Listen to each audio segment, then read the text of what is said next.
strategy, design, marketing, UX, digital. development. This is Agencies That Build. This show is dedicated to leaders and teams that design and deploy in the digital world. My name is Jessie, and I'm a marketer and an agency owner. And I'm Varun. I'm not a marketer, but a coder and an agency partner. This show is sponsored by Together We Ship. On a mission to help agencies grow. Rock on. Here we are. Varun, how are you, my friend? I am great. How are you? Who do we have today? Today, I'm very excited for today's conversation. So today's guest is a brand reinventor, a storyteller, a designer, the lead creative for large clients such as, and this list is killer, Nike, GM, Microsoft, Campbell's Soup, TGI Fridays, the Coffee Bean Tea and Leaf, DirecTV, Old Navy, Tesco, Anheuser-Busch, and has worked with some more big names that I am like super jealous about. Madonna, Paul McCartney, Radiohead, Megadeth, and the Foo Fighters. He's the creative director and founder of XtraBold agency, Ross Patrick. Welcome to the chat today, Ross. It's a pleasure to have you. Thanks, Varun and Jessie. Great to meet you guys. And yeah, let's have some fun. Yeah, I feel like I could spend the whole time we're chatting today just grilling you about Madonna, but I won't. Maybe a little bit about the Foo Fighters and Megadeth as well. So Sure, absolutely.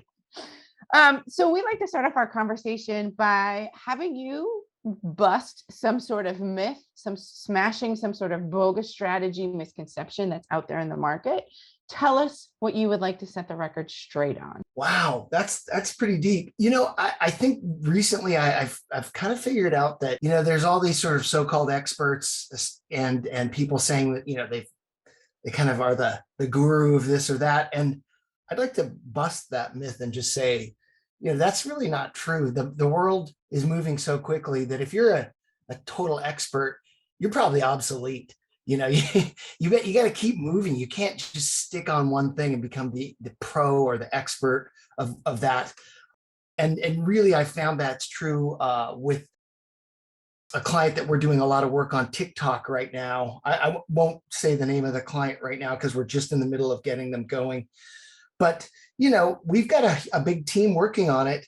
And, you know, nobody really knows anything. And if you ask younger people about it, they've got one vision. If you ask some of your friends about it, they might say, oh, that's a bunch of crap. It's just the world is changing so fast. And this was all true about Facebook and then Instagram and Instagram stories and reels.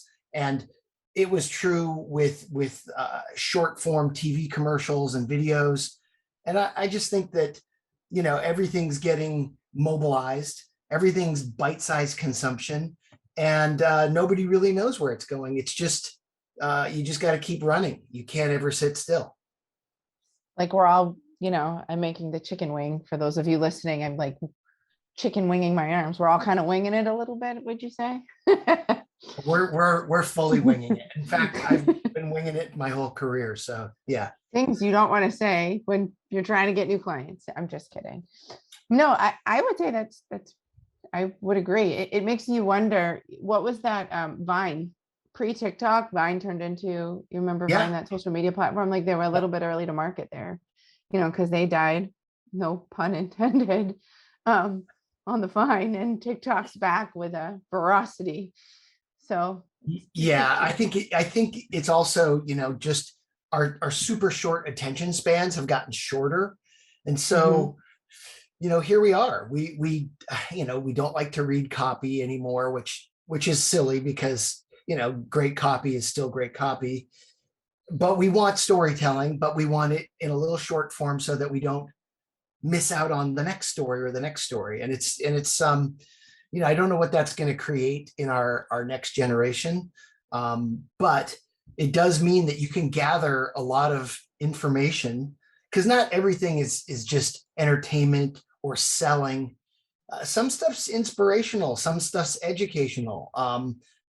Honestly, I think that's maybe the benefit of this crazy, chaotic sort of pace that we're at with the world, is that if you want to gather information, you know, it's all right there on the internet. You could go to YouTube or TikTok or whatever. There's a ton of stuff out there. And I think to me, that's a positive. It just means you kind of have to filter some of the crap out. But if you want information, it's there. So, To go back, oh, go ahead, Varun. sorry, yeah, sorry to interrupt. So, I want to rephrase what you said, that you don't have to be an expert to do things that you want to do. So let's dive a little more into that. Like, what do you mean? Is it like being an agency owner, where, right, all the agencies these days, they are trying to be more, go towards specialist route versus generalist, and that is where they're trying to find their niche and do things that no other agencies are trying to do. While here you come and you are saying to the world that you don't need to be specialist, you don't need to be an expert, you can learn as you go. Like the project that you are talking about, you mentioned, not everybody knows everything that they are doing, but they're learning and being adaptive. Now, this approach is only applicable to the type of work you are doing, or you have been with that mindset throughout your career, or has anything changed? And is it because pandemic, or what has caused you to get to this state? Varun, that's a great question. And I mean, I think you do have to be able to learn as you go. Let's say that you're talking to a client and they ask you if you have expertise or what team you're going to put on it. Well, the truth is, it's sort of like making a movie. If I'm making a horror movie, I'm going to bring in the best people who know hair and makeup for a horror movie. If I'm making a period piece, I'm going to get period piece specialists in. So I'm going to customize my team to what I'm trying to solve.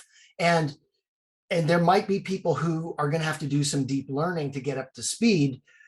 But what I found is that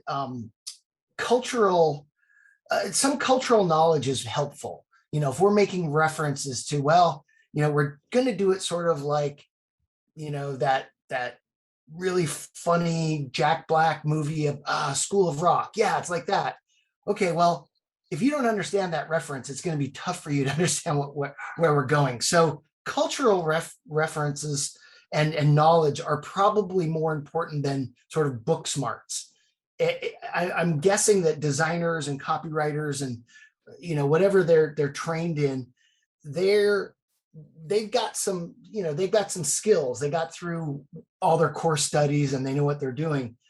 But do they have cultural skills? Can they pull? Is there a deeper bucket there? And I think from way back when, I remember some of my professors in college saying, "Hey, go to movies and go to concerts and go to plays and go out in the world and see stuff and touch it and feel it and do it." I mean, that could be even just going out to restaurants. Like, get out there, get your hands dirty. If you're going to know what's going on. And I've had a lot of fun over the years because I've had a lot of beer clients. And so, my friends make fun of me because on Instagram, I'll post a picture of a beer and I'll put #research. Well, I'm truly doing research. And I actually posted one a few days ago and tagged my client in it. And they thoroughly enjoyed that because, it's true. You have to go out there and you have to kind of get your hands dirty and get into it. And it's not necessarily, like school educational process where you're getting taught from a book. This is going out into the world and learning from just being in the mix. And this does go back to, a lot of stuff that I've done with celebrity branding where, I was scared out of my mind to just sit in a room with, some of these famous athletes or famous musicians. But look, they're all people. They want to be treated like normal people, and they want to talk about cool design too. They want, they want to jump over it. And, there's that sort of joke about clients, how everybody wants to be a designer or an art director because they want to change things and move things around. And that's true with whether they're famous clients or it's just, somebody who's got some new product launch that they're doing. They're all passionate. They're all intrigued, but they might not have the depth of knowledge. And that's really what our job is, to just be sort of able to feed it or go out and do the research and bring that back. That actually leads me into a conversation we were having in our prep for today's episode around staffing and how you approach talent and approach staffing for various clients and your thought process for that. The conversation we were having was how you're not focused on necessarily geography isn't a priority in terms of finding the right person for the right job to meet those needs.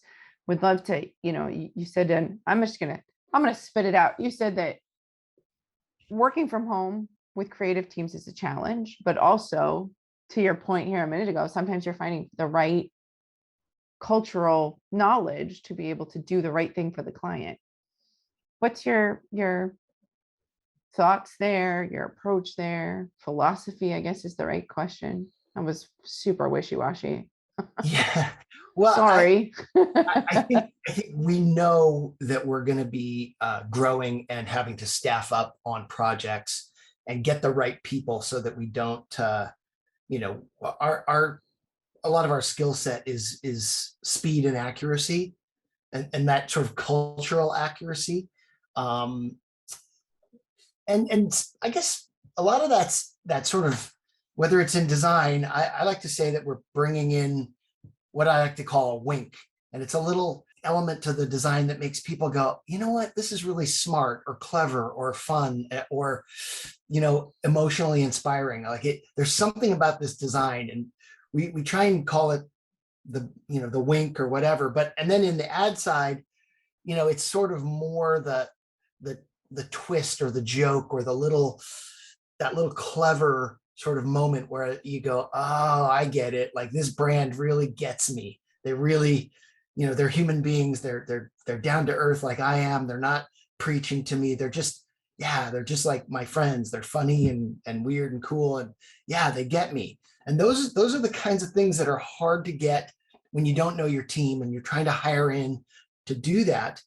But I also think that with the right vetting and prepping, you can get your team up to speed on that kind of stuff. If everybody's, like-minded in their approach, or just willing and able to take that on.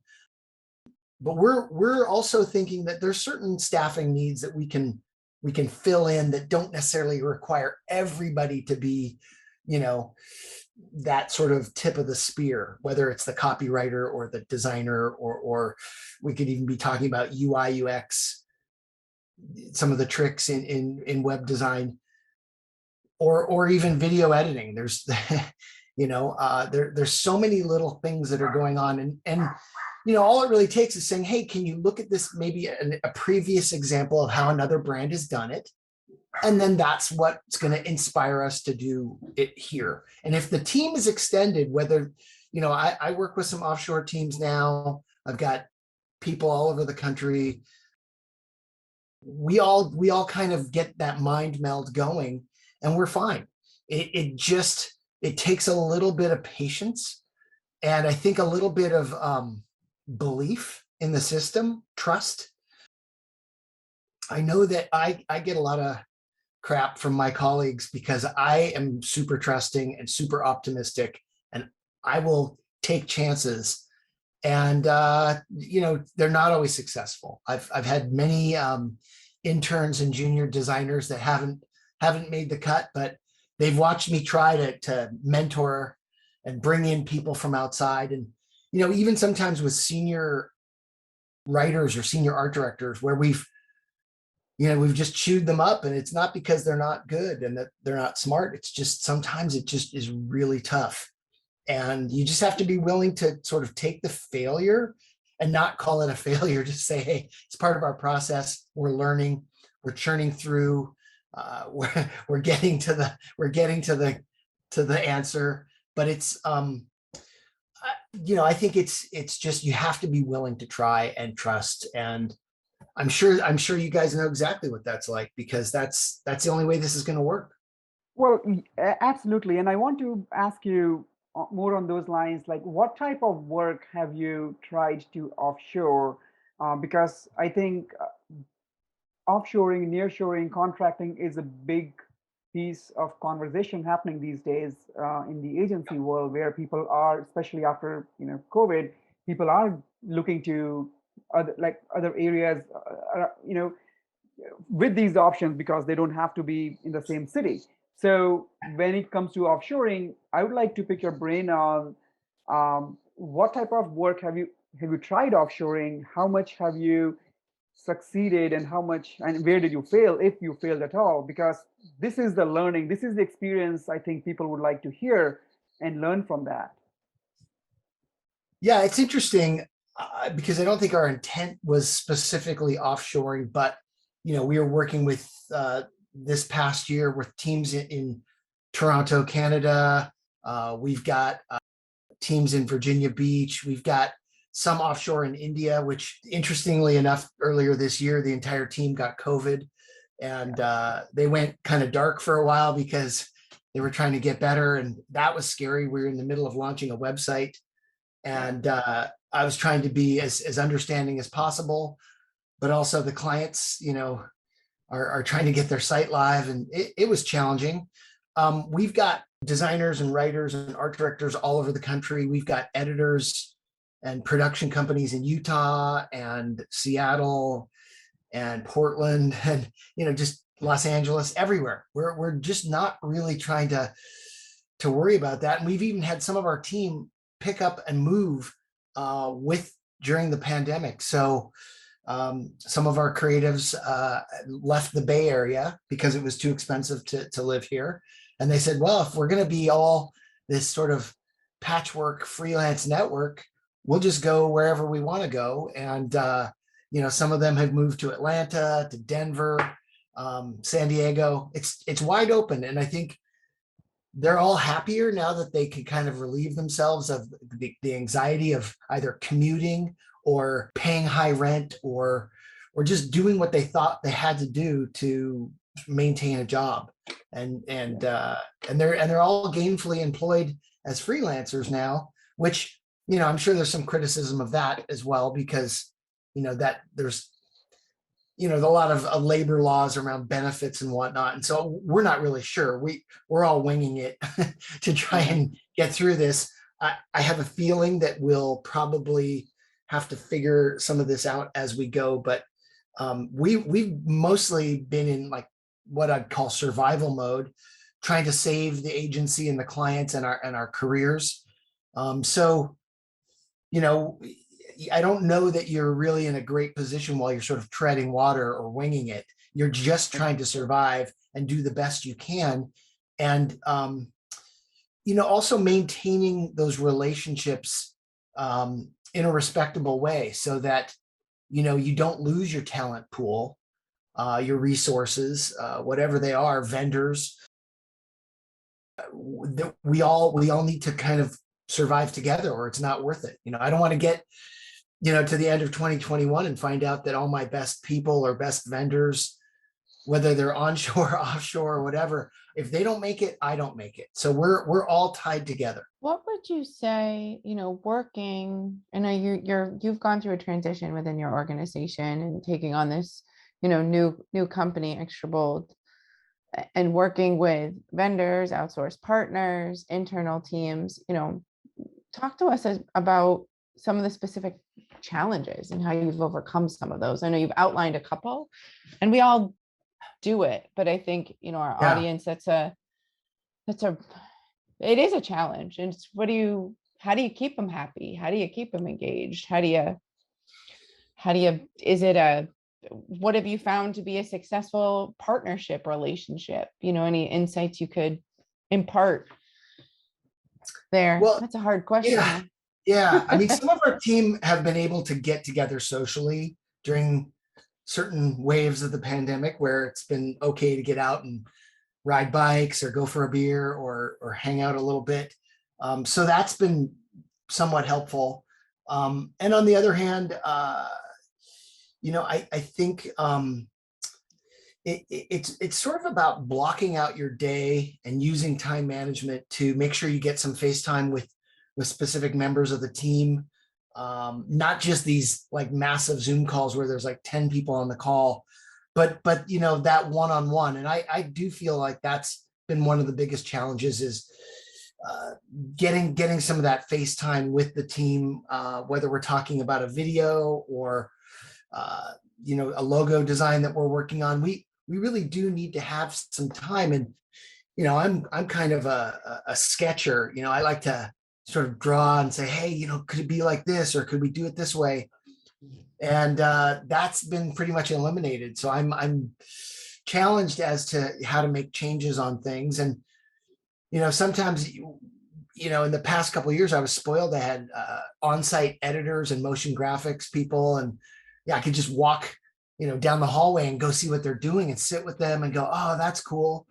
And now it's kind of been eliminated. It's a little tricky to be a creative director and make editorial decisions on cuts, because it's just there's sort of more than just distance. It's harder to do that over Zoom.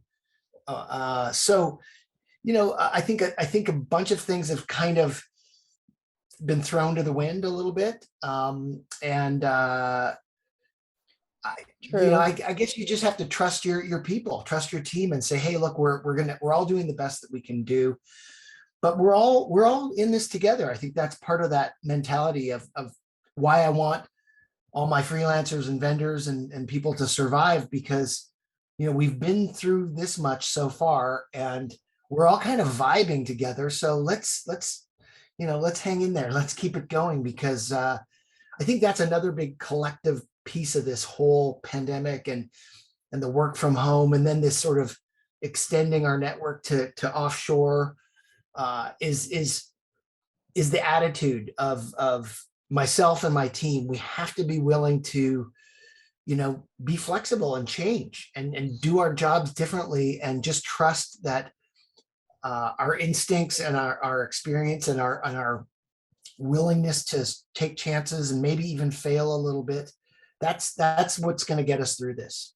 Have you found, especially of having, oh, now I'm asking another hard question, sorry.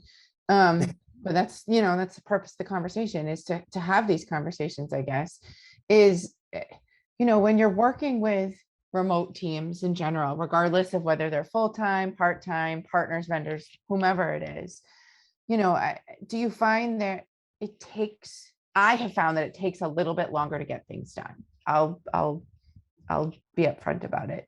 Do you find that when working with clients, there's also a little bit of flexibility than we haven't experienced before with the ability to get things done, because they're also remote? So it's like getting the right person, with a client right now. I'll give you for instance, I'd love to hear, maybe both of your thoughts on this. We've tried an agile approach. We have a multifaceted content project we're working through. And if we don't get the first piece right, we literally can't do anything else. So we've said, look, let's just set up a weekly Monday call at 9 a.m. Everybody comes, we know it's a working review session. Obviously we pre-prep internally with our teams and things like that, but executing on that. So even the CMO was on the call, for example. And I found pre-pandemic, never in a million years would I do a call like that, like not on your life. But because of how the world works today, and time zones and stuff, I would love to hear kind of both of your thoughts if you approach this challenge, especially with the global approach that we embrace so heartily here. Yeah, Varun, I'd be curious to hear from your end how you see that. If you've had to, because I think at the beginning everybody was pretty forgiving, but I think then coming into the last few months, it's like, holy shit, we got to get stuff done, right? Mm-hmm. Like, get over your whole pandemic thing and let's hit these deadlines. Has that been true? Yeah, so clients are more flexible than ever to be remote, because as Jesse said, they are remote. Everybody is remote, like they're forced to work from home, right? So there are certain expectations already set, like they're preset, like, yes, everybody is going to be working in this manner. How can we best make this happen? Like, we are stuck now. I mean, there is no way out. So, the stand-up calls, the weekly meetings that were happening earlier in person, now we have Zoom, right, as everybody is using. So more and more tools are being used. Like we have adopted using certain tools that gives us those mechanisms that allows us to follow a fixed structure. Earlier it was all random, maybe on notebooks or on the wall, like we are going in with Oh, that's a good point. with the memories. But now things are already in the tool, in the software. Everybody knows that, and everybody comes with a fixed agenda which is already pre-decided, and they can see it, and they can review it, they can work collaboratively. So more collaboration is happening now more than ever. That is what we have seen. Yeah, that is one thing that I really miss about being in the office is the sort of critique session where you can put everything on the wall. We had a brilliant office down in Sausalito, and we had a great conference room, and we could put up hundreds of things on the wall. And it was just a joy to have the team come in and look through everything. And and even with clients coming in, there's clients that come into the office and seen like the entire universe of their brand on the wall, and they've never seen that before ever. And it just was fun to be able to do that. I guess at some point that's going to come back, but boy, I sure miss that. I sure miss that kind of collaborative spirit of being able to, talk through things visually. And whether it's standing next to them on the computer or looking at the wall, I think now, it's a little funky. It's like, hey, share your artboard or share your screen. And, you kind of see into the mind of these designers of what they're doing. And, the only good thing for me is that I do have a handful of team members who I've worked with for a few years now. And so we're pretty tight. So we don't have to get outside of our comfort zone too much to get where we need to go. We've got a little bit of that sort of hive mind where, oh, okay, well, they know what I want, and I sort of know how they work. So we collectively groove together. But there's another kind of part of this whole journey that I think maybe it's like if you're not having fun or enjoying your work, then this whole thing's going to suck. And, it did suck for some of our clients and some of our projects and some of our people during the pandemic. It really did. That's why I've evolved into this new agency, because not everybody could make the jump to this new world order that we're in. And they either hated it or they sucked at it or both, or there's other factors that are definitely involved, whether it's their family, whether it's just the stress and anxiety. I mean, the political landscape. I mean, there's been so much. It seems like, that load was heavy for everyone, and some people just couldn't do what they were doing productively. And on the other hand, though, I think productivity has gone up for a lot of people. They have excelled at working from home. They get to do a little bit of family time. They get to run around and do some me time, and then they're crushing it. And I don't care whether it took them 2 hours or 10 hours, as long as they're crushing it. So that's, there's so many factors. And I just feel like, and I'm glad that the people that weren't doing it well or weren't enjoying it have moved on and are finding happiness some other way, because ultimately we're going to be doing this. We're going to be in this pandemic thing for a little bit longer.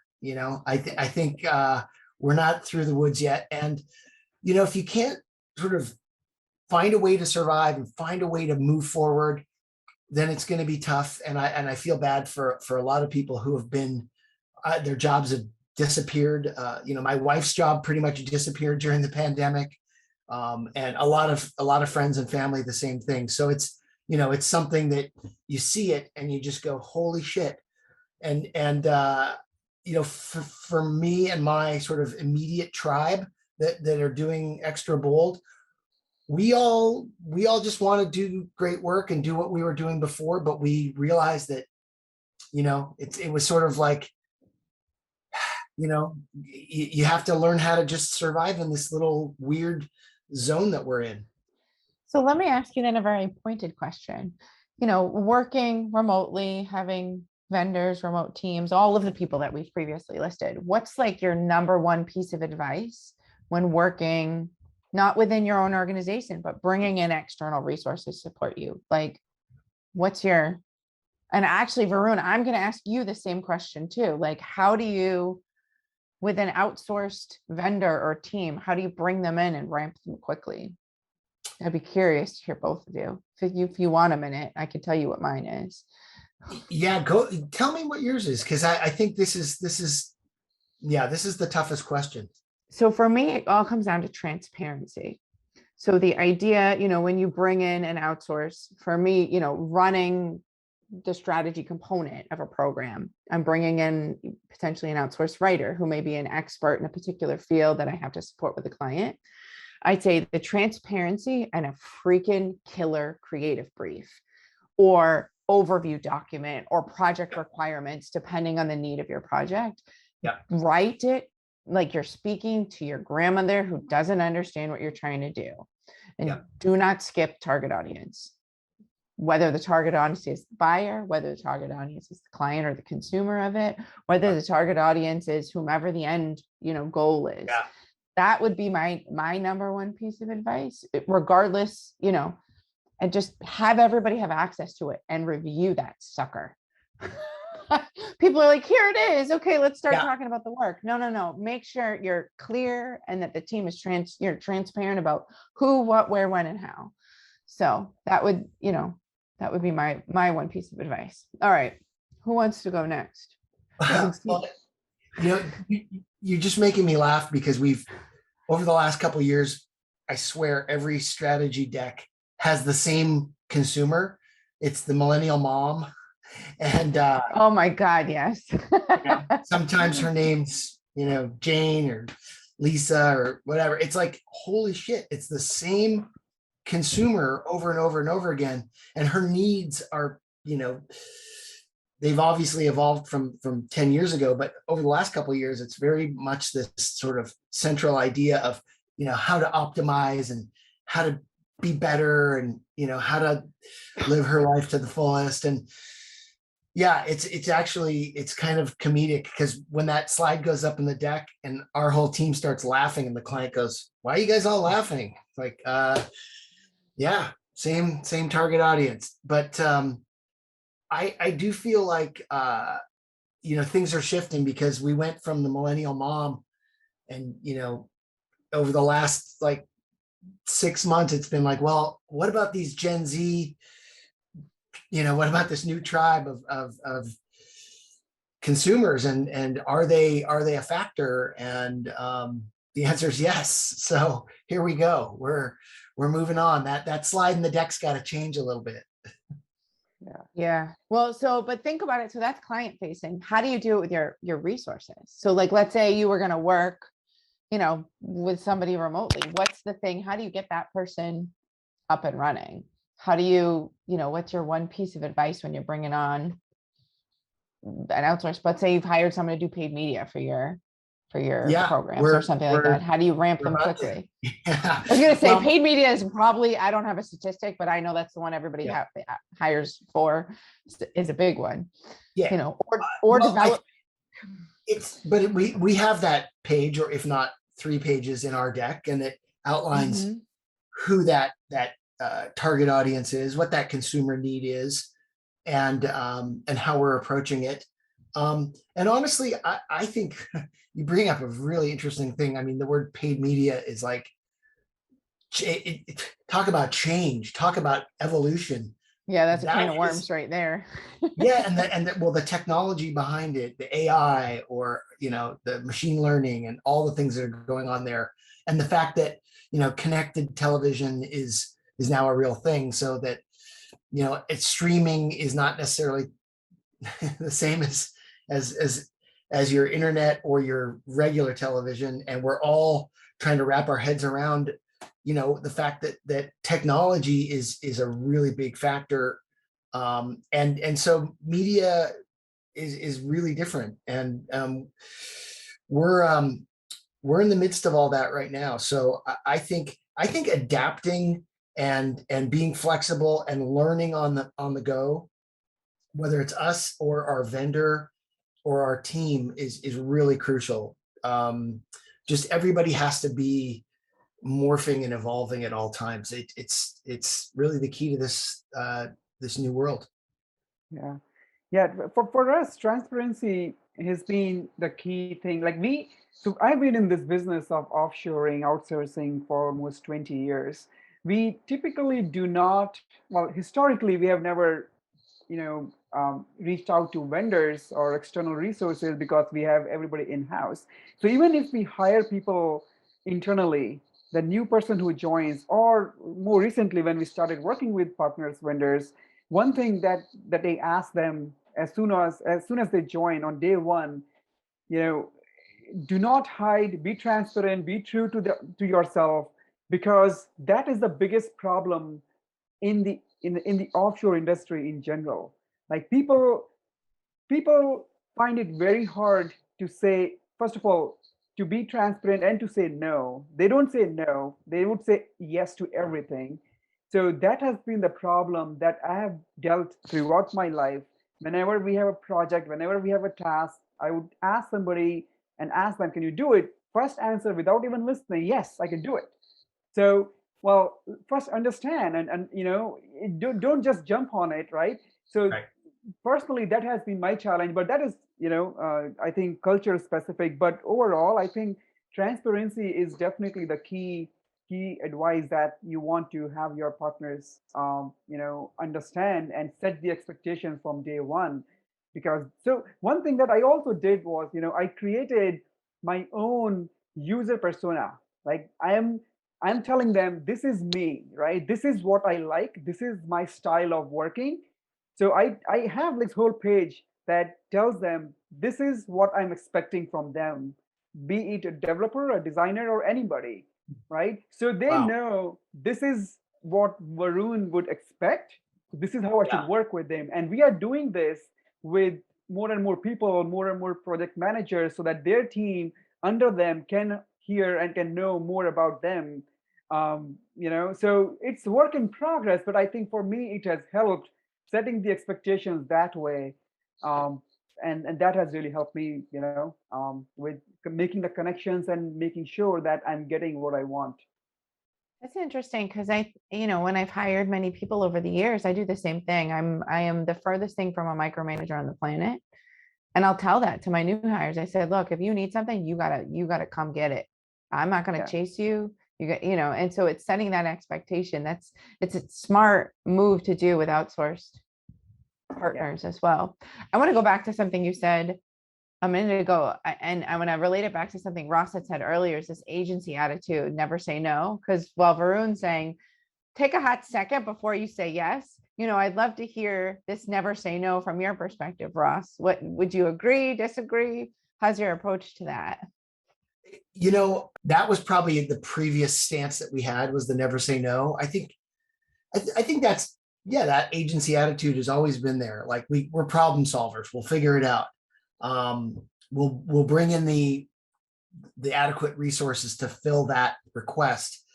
But I do know during the pandemic, we took on some things that really bent us over backwards and were difficult because we probably shouldn't have taken them on. And but when you're trying to survive and you're trying to keep your team employed, you do what you have to do.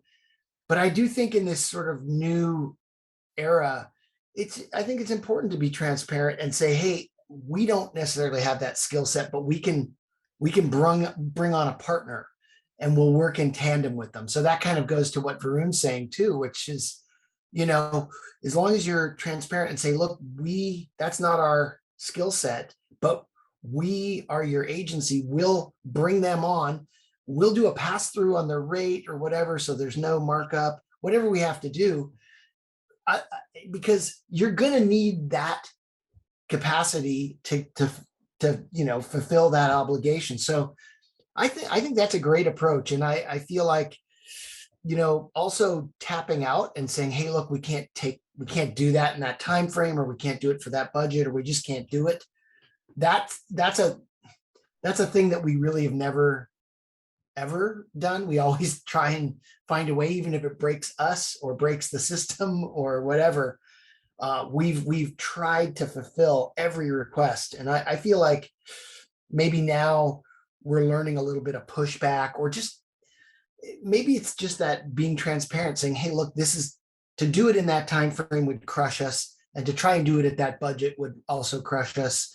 So maybe there's another way to do it. And I feel like maybe I didn't even have the capacity to say that out loud before, because it just felt like it was coming from, maybe that the client wouldn't work with us if we told them the truth. So I think that's a great way to look at the new world order, and to look at partnering with, whether that's offshore or another agency, somebody who does something that you don't do, or is a amplification of what you already do.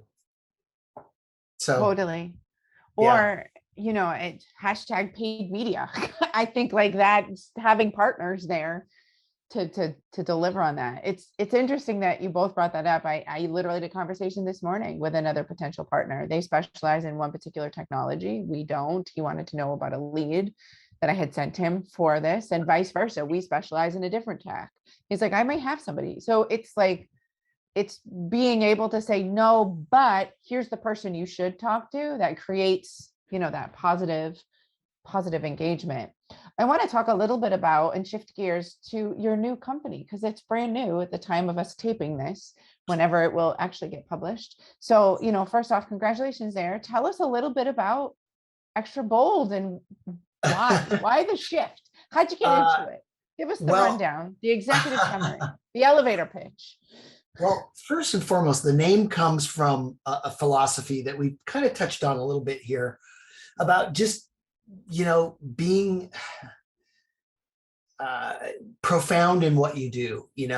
I think if you look at the body of work that I've done, it's not just bright colors or energetic. It's emotional, and it's loud. And so that's something that really struck me, because I had clients coming to me saying, hey, can you make my brand Instagrammable? And so the philosophy of XtraBold was already kind of put in motion a few years back. And then during all this pandemic pivoting, we saw that there was a lot of startups that couldn't afford the typical agency fees. They wanted to run really fast, and they wanted to break a bunch of the rules that maybe were needing to be broken anyway, but you try and keep some sort of organized chaos going. But in this new world order, we just said, you know what? Okay, if you're going to do a startup, you're going to have to run really fast. You're going to have to skip over a few things, and you can fix them later. So don't be so perfect about everything, and you're not going to have the funding that a typical brand launch would have. So you're going to have to, you're going to have to fudge it here and there, and you're going to just have to. You're going to have to do what maybe you were told not to do in the past. And so XtraBold was formed out of that sort of run and gun philosophy. And also, I think the fact that we all wanted to sort of be on our own and be freelance anyway. We're united in our agency, but we're all essentially freelancers now. And we can choose and pick and work with anybody we want to, whether that's a copywriter or a vendor or whatever. So, that's a big part of how it all came to be. The other strange thing is that a couple of clients asked us if we could pick up some things for them. And they were things that we would never have done in the past. They were, can you make some TikTok videos for us? And, I think a lot of people would have just gone, whatever, that's, there's no way you can make money doing that. It's kind of feels like it's bottom feeder stuff, or maybe it's just, what is it, curating a bunch of influencer videos? What exactly is it? And I decided that I would dive into it and I would take it on. And our goal was to do like 100 posts in 100 days. And which as an agency would be insane. The capacity to produce that with editors and curators and writers, it just defies the reality.